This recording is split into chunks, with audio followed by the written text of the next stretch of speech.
नाम से जो बड़ा मेहरबान निहायत रहम करने वाला है। मेरे देखने वाले, मेरे सुनने वाले जहाँ रहें खुश रहें, आबाद रहें। आप सबको मेरी तरफ से अस्सलाम वालेकुम। आज मैं रबीउल अव्वल की निस्बत से यहाँ मैं छोलों का पुलाव आपके साथ शेयर कर रही हूँ। तो उसके लिए यहाँ तकरीबन मैंने एक कप से ज़्यादा चावल लिए हैं। ये बासमती राइस है, इसको मैंने भिगो दिया था। और यहाँ पर 1 कप जो है वो छोले जो हैं वो मैंने बॉईल कर लिए थे। यहाँ पे हाफ़ कप दही है, टमाटर हैं 2 से 3 अदद। यहाँ पे 2 चमचे जो हैं लहसुन अदरक का पेस्ट है, 2 अदद प्याज हैं, हरी मिर्चें और ये पिसी हुई हरी मिर्चें हैं। और ये देखें यहाँ खड़ा गरम मसाला, ज़ीरा, 10 से 5 अदद जो हैं काली मिर्चें हैं, लौंग है, दालचीनी का टुकड़ा है, सफ़ेद इलायची, नमक और तेज़पात। तो आइए अपनी रेसिपी बनाने चलते हैं। मैंने ऑयल ही ले लिया था, उसमें थोड़ा सा घी शामिल कर लिया है। और यहाँ मैंने थोड़ा सा 2 अदद जो है ये प्याज शामिल करिए। तकरीबन ये हमारी हल्की गोल्डन सी ब्राउन होने लगी है।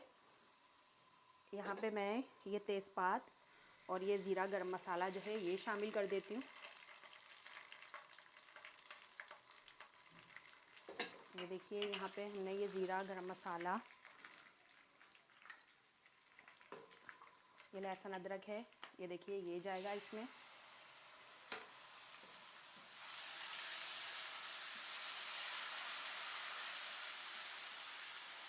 लहसुन अदरक शामिल करने के बाद तकरीबन हम इसको थोड़ा सा सौते कर लेते हैं 5 मिनट के लिए।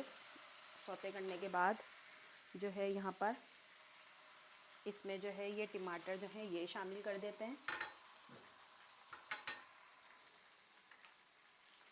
ये देखिए पिसी हुई जो है हरी मिर्च ये जाएगी एक टेबल स्पून के करीब।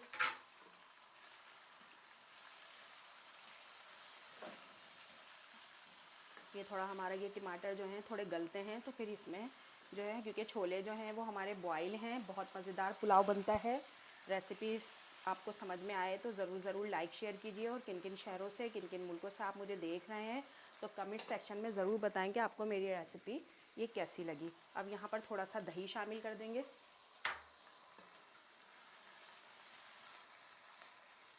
दही शामिल करने के बाद इसमें जो है ये 1 टेबल स्पून के करीब जो है ये नमक ये भी जाएगा।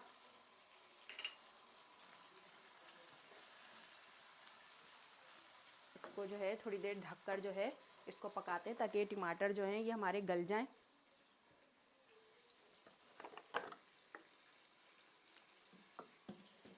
तो देखें थोड़ा सा इसमें पानी शामिल कर देते हैं ताकि टमाटर जो है ये अच्छे से गल जाएं।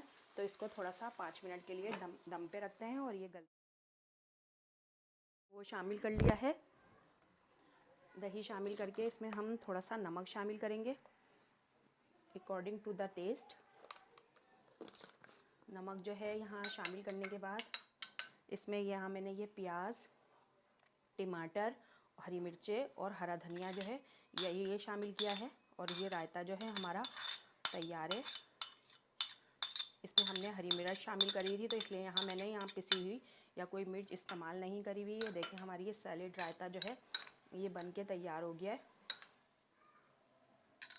आप चाहें तो इसमें थोड़ी सी कुटी हुई मिर्च जो होती है, दड़ा मिर्च, वो भी शामिल कर सकते हैं, इसका टेस्ट ज़रा अच्छा हो जाएगा।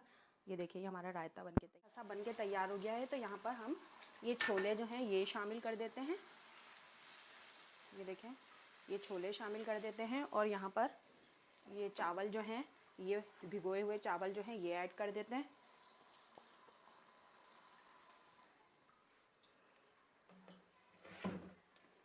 यहाँ तकरीबन जो है 1 कप के बराबर जो है ये पानी ये शामिल कर देते हैं इसमें, ताकि ये चावल जो है ये हमारे अच्छे से पक जाएं, गल जाएं। जो है पुलाव जो है ये हमारा इतना अच्छा सा बनकर तैयार हो रहा है। तो यहाँ पर ये मिर्चें जो हैं ये शामिल कर देते हैं।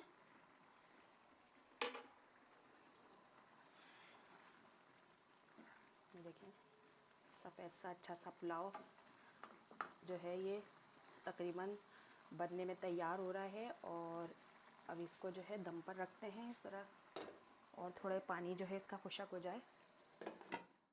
ये पुलाव जो है ये कितना अच्छा सा ये बन के तैयार हो रहा है। तो यहाँ केवड़ा एसेंस जो है वो थोड़ा सा हम इस पर छिड़क देते हैं ताकि इसका फ्लेवर जो है इसके अंदर आ जाए। अगर आपने पूरी वीडियो मेरी देख ली है तो जल्दी सब्सक्राइब कीजिए, लाइक कीजिए, कमेंट्स पास कीजिए। इसको दम पे रखते हैं। अच्छे से ये हमारे छोलों के देखें ये चावल बन के जो है, ये देखें एक एक दाना देखें कितना अच्छा खिला खिला ये देखें बना है। ये देखें, आइए इसको डिश आउट करते हैं। छोलों का पुलाव बनकर तैयार हुआ है, तो आइए इसको ट्राई करते हैं। ये देखिए ये दही और इसके साथ इसको ट्राई करते हैं। ये रेसिपी समझ में आए तो ज़रूर लाइक शेयर कीजिए। तो आने वाली नई वीडियो के साथ हम दोबारा मिलते हैं, जब तक के लिए अल्लाह हाफिज़।